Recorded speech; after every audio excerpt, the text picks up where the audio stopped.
Hey, what's happening, everybody? It's Jim Peterson here. Thank you for tuning into the Groove Junkie channel. And I've been getting an awful lot of emails and inquiries about this slap guitar thing. So I just finished up a day of hanging with students and teaching and different things like that. But I wanted to take a minute real quickly and sort of give you a quick tutorial on how this technique works, or at least on how I approach it anyway. And hopefully that'll be enough to get you started and inspire you and give you a different angle on how to add different dynamics to your playing. So let's go ahead and get it. All right, so the first thing that I try to be mindful of is my posture. That's important. So I kind of stay in like a thumbs up kind of posture like this, kind of like the like button, which is what you're going to hit after you see this video. Yeah. Anyway, just looking for a nice, clean, round sound.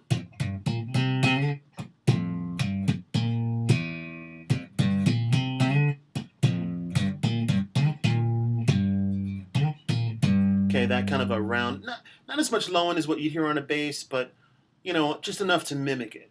So when you're comfortable with that, then you can go ahead and add a hammer.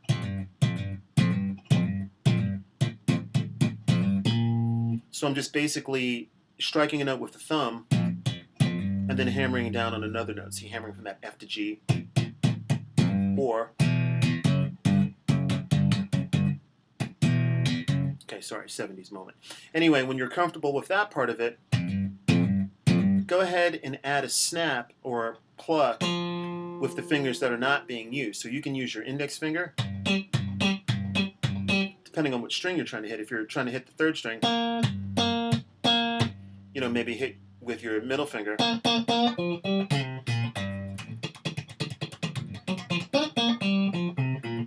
Okay, so when you're cool with that, then you can start adding dead strokes, which is kind of fun. So I'm going to go ahead and mute with my striking hand and kind of drum my fingers with the fretting hand. Doesn't matter where I do it.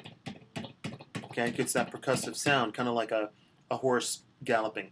I can also mute the strings with my fretting hand and pluck the strings that I want, you know, plucking them with the right hand. There's a lot of ways to get dead strokes. You can double up with the thumb.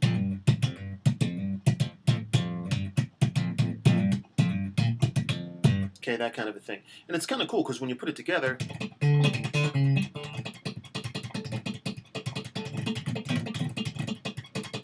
okay, you can get a lot of fast, kind of rhythmic effect to the part that you're trying to play. So once you've done those three steps, you really want to focus on the bass line. Let's not forget the bass line, you know, the actual, you know, melody or whatever it is that you're trying to do. So, you know, you want to leave some space, obviously, to, you know, fills or dead strokes or something like that. But that's what you want to really get used to. So if I'm playing something simple,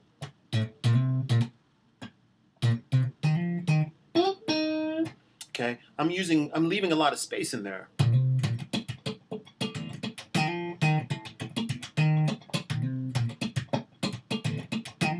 So if I were to play something like that up to speed,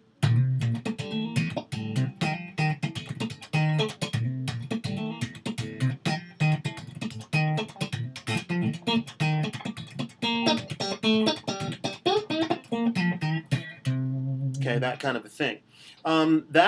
What I was just playing there is actually in the key of C, and that kind of brings me to my last point, is that, you know, don't get used to making everything kind of riff off of that low open E string, because, you know, obviously there's 12 keys and you want to be comfortable in any key. So it shouldn't really matter what key that you're in.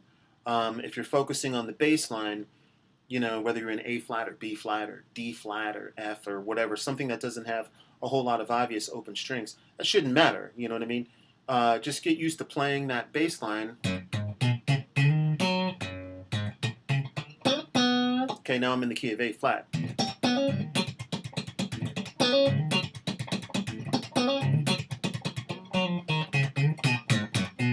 Okay, it really doesn't matter what key I'm in. I'm in the key of B flat.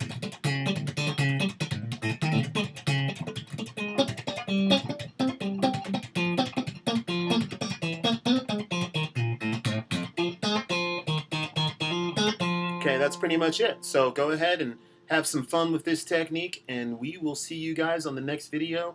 Got a lot more music, a lot more fun stuff to come. And please subscribe to the Groove Junkie channel, and whatever you play, it's got to be funky.